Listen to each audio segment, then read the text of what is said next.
Colonel साहब, आपको क्या लग रहा है कि कभी जम्मू कश्मीर को रियासत का दर्जा वापस मिलेगा?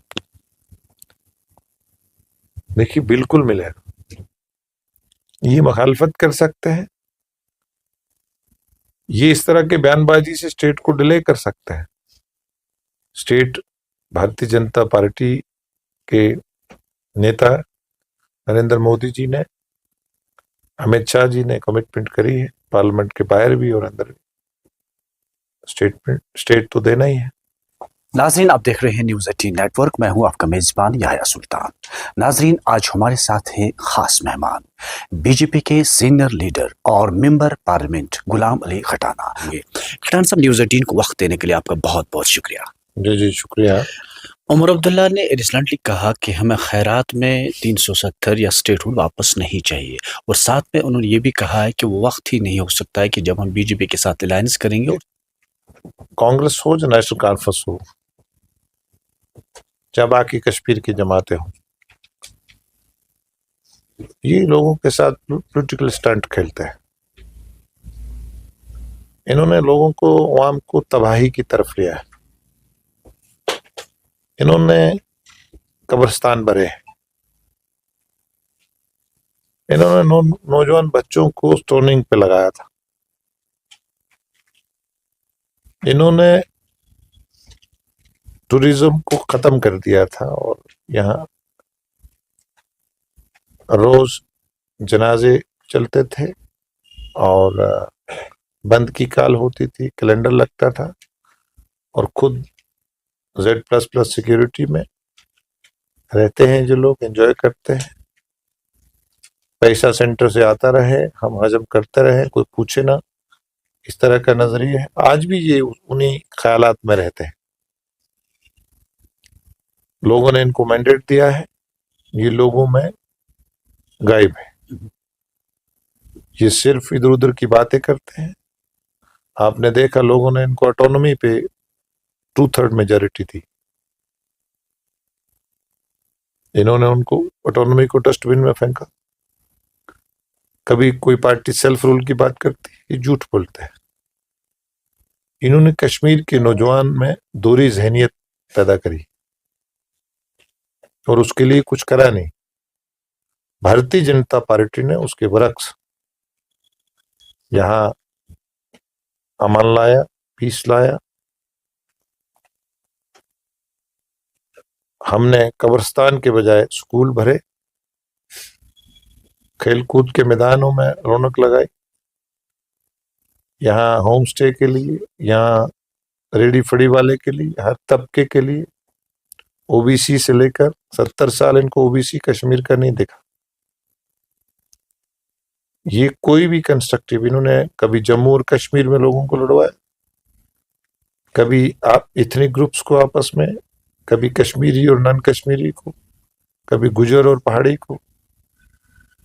हम लोगों को जोड़ते हैं। जम्मू कश्मीर में पॉलिटिकल नर्सरिंग नहीं करते, और बड़े अफसोस से कहना पड़ता है कि लोगों ने इनको मैंडेट दिया, ये लोगों में नहीं है। कल मैं डाउनटाउन में गया, मैंने पूछा ट्रेडर कम्युनिटी से कि कभी आपने अपना एमपी देखा, एमएलए से आप इस तरह मिले? तो उन्होंने कहा हमने नहीं देखा। और ये लोग जो झूठ बोलते हैं, तरह तरह की बोलियां बोलते हैं, इनका भी हिसाब नहीं। कर्नल साहब, आपको क्या लग रहा है कि कभी जम्मू कश्मीर को रियासत का दर्जा वापस मिलेगा? देखिए, बिल्कुल मिलेगा। किसी भी रियासत को बनने के लिए वहां अमन जरूरी है। अमन के बाद वहां एक एक इंस्टीट्यूशन को डेवलप करना है। ये इस तरह के बयानबाजी से स्टेट को डिले कर सकते हैं। स्टेट भारतीय जनता पार्टी के नेता नरेंद्र मोदी जी ने, अमित शाह जी ने कमिटमेंट करी है, पार्लियामेंट के बाहर भी और अंदर भी। स्टेट तो देना ही है। उमर अब्दुल्ला कह रहे हैं कि मुझे जम्मू कश्मीर में काम करने नहीं दिया जा रहा है, बल्कि यहाँ पर ड्यूअल कंट्रोल है। एक तरफ एलजी है, एक तरफ उमर अब्दुल्ला है। कह रहे काम करने ही नहीं देते हैं, कई फाइलें पेंडिंग हैं जो वहाँ पर धूल चाटती हैं। LG office? देखिए, पुलिस को छोड़ के एलजी और कुछ नहीं देखते हैं। एलजी साहब जम्मू कश्मीर के लॉ एंड ऑर्डर वो देखते हैं, क्योंकि यहाँ 40,000 से ज्यादा लोग कब्रिस्तान का हिस्सा बने। बाकी इनके पास सभी डिपार्टमेंट्स हैं, एक एक मिनिस्टर के पास 4-4 है, चीफ मिनिस्टर साहब के पास बहुत सारे डिपार्टमेंट्स हैं। ये लोगों की उम्मीदों पे उतर नहीं पा रहे। अब 1 साल हो गया, लोग हिसाब तो लेंगे, लेकिन ये लोगों में रहते नहीं है।